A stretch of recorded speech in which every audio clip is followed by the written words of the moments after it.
Esse é o vídeo oficial da demonstração da conjectura de Legendre.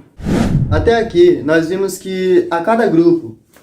de um número primo na posição n mais 1, menos uma unidade, a cada grupo, com essa quantidade de números consecutivos,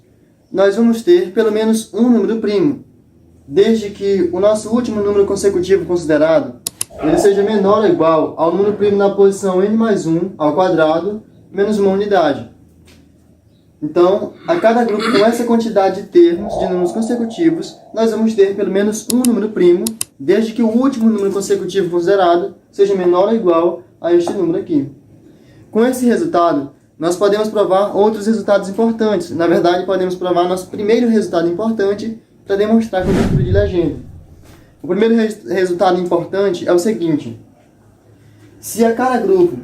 de o primo na posição n mais 1, menos uma unidade, nós temos pelo menos um número primo, a cada grupo, com essa quantidade de números consecutivos,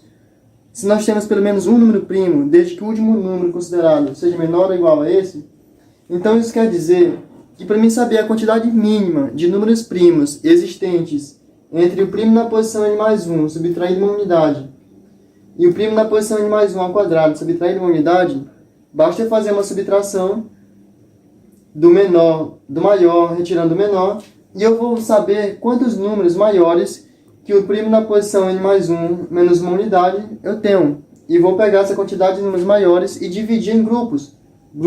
de exatamente o primo na posição n mais 1 menos 1 números consecutivos. E eu vou saber a quantidade de números consecutivos separados em grupos da quantidade equivalente ao primo na posição n mais 1 menos uma unidade. E se eu souber a quantidade de grupos de números consecutivos com essa quantidade de termos, então eu vou descobrir a quantidade mínima de números primos, porque a cada quantidade dessa de números consecutivos, nós vamos ter pelo menos um número primo, desde que o último número considerado seja menor ou igual a esse, e nesse caso, ele é igual a esse número.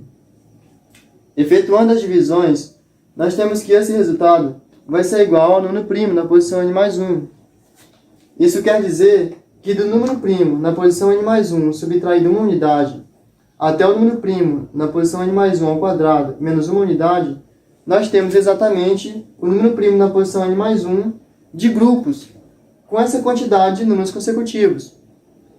Ou seja, substituindo o número primo na posição n mais 1 por k, nós vamos ter que de k menos 1 até k ao quadrado, nós vamos ter no mínimo k números primos. Para obtermos esse resultado, basta substituir o primo na posição n mais 1 por k. E nós vamos ter que entre k menos 1,